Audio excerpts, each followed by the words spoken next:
If you are carrying credit card debt at high interest rates, you may have wondered whether using your home equity to pay it off would be a smart financial move. The honest answer is that it can help in the right situation, but it can also create a bigger problem if there is not a plan in place. I'm ReAnn Gonzalez with Edge Home Finance.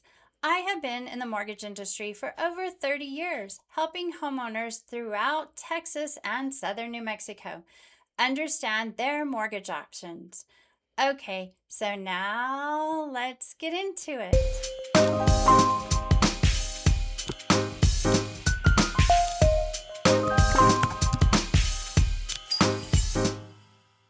Credit cards are normally unsecured debt because they are not secured by an asset. The interest rates can be much higher than mortgage or home equity rates. When you use a cash out refinance or a HELOC to pay off credit cards, you are moving that unsecured debt over to debt secured by your home. That is an important distinction because your home is now tied to the repayment of that debt. So, what could be the benefit? You may be able to lower the interest rate on the debt, reduce your total monthly payments, and improve your monthly cash flow. Depending on your situation, paying off revolving balances may also help your credit utilization. But a lower monthly payment does not automatically mean you are saving money.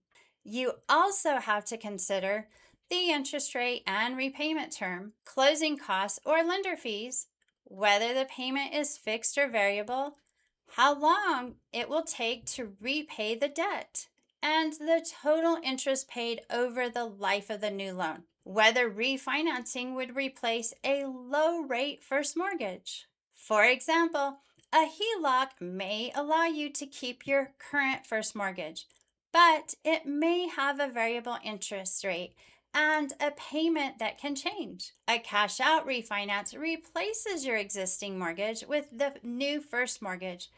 It may offer a fixed payment, but it could also mean giving up a lower mortgage rate that you currently have.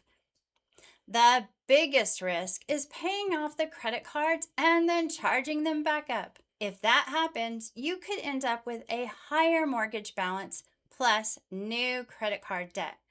That leaves you in a worse financial position than where you started.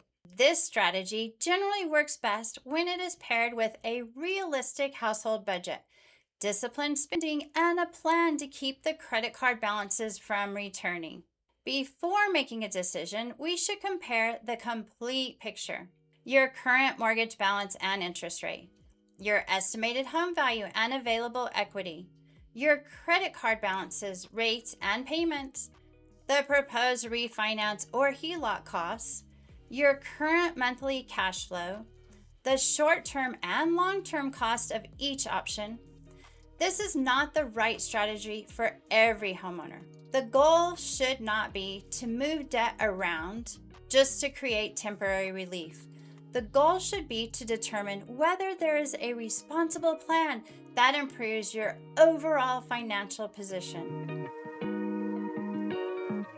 If you are considering using home equity to pay off credit cards, I can help you compare what you are paying now with what a cash out refinance or HELOC may look like. Then you can review the numbers and make an informed decision. Please like, share, and subscribe for more practical mortgage information. I'm ReAnn Gonzalez with Edge Home Finance, serving homeowners throughout Texas and southern New Mexico.